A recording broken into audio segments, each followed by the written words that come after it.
আমার ছেলে কাঞ্চন কেমন আছে দেখি।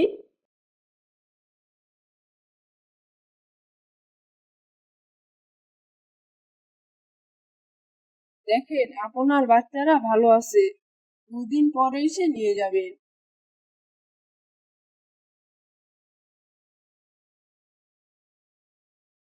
তারা যাওয়ার পরে পণ্ডিত সিংহের ছেলেকে খেয়ে নেয়। পরের দিন বাঘের ছেলেকেও খেয়ে নেয়। পণ্ডিত মহাশয়, সব বাচ্চা তো শেষ, এখন কি করবেন? এখান থেকে পালিয়ে গিয়ে অন্য জায়গায় পাঠশালা খুলে তাদের খাবো। কষ্ট করে খাবার খুঁজাচ্ছে, এভাবে বোকা বানানোই ভালো। চলেন এখনই পালাই, দেরি করলে তারা চলে আসতে পারে।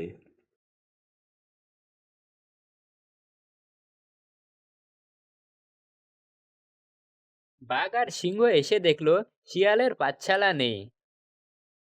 শিয়াল পণ্ডিত ঘরে নেই, দেখলো কিছু হাড় পড়ে আছে। বাঘ আর সিংহ তখন সব বুঝিতে পারিল। গালে চর, মাথায় চাপড়, ভেজা নয়নে কাঁদিয়া বাঘ বলিল, আচ্ছা পণ্ডিত দাঁড়া, আর কি পাঠশালা দিবি না? আর কি বনে আসবি না? দেখি কি করে মুই বাঘের হাত থেকে বেঁচে থাকিস। বাঘ চুপ করে ঝোপে লুকিয়ে রহিল। কয়দিন যায়, শিয়াল পণ্ডিত বনের ধারে ধারে ঘুরে, কিন্তু বাঘের কাছে আসে না। বাঘের তো পেটে খিদার জ্বালায় থাকতে পারে না, তাই আর কি করার। পরের দিন পণ্ডিত যখন ঝোপের কাছে যায়, তখন বাঘ তার নেজে কামড় দেয়।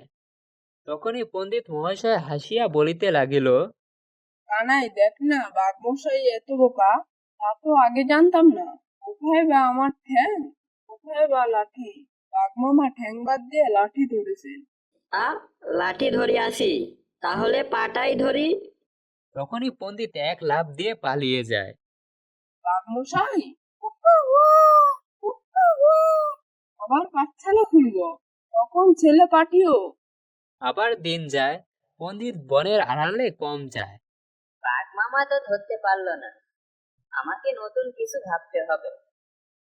শেষে একদিন মনে মনে অনেক যুক্তি বুদ্ধি করিয়া শতান লেজ রোদ মুখে হা করে সিংহ খালের পারে হাত পা ছাড়িয়া একেবারে মরিয়া পড়িয়া রইল।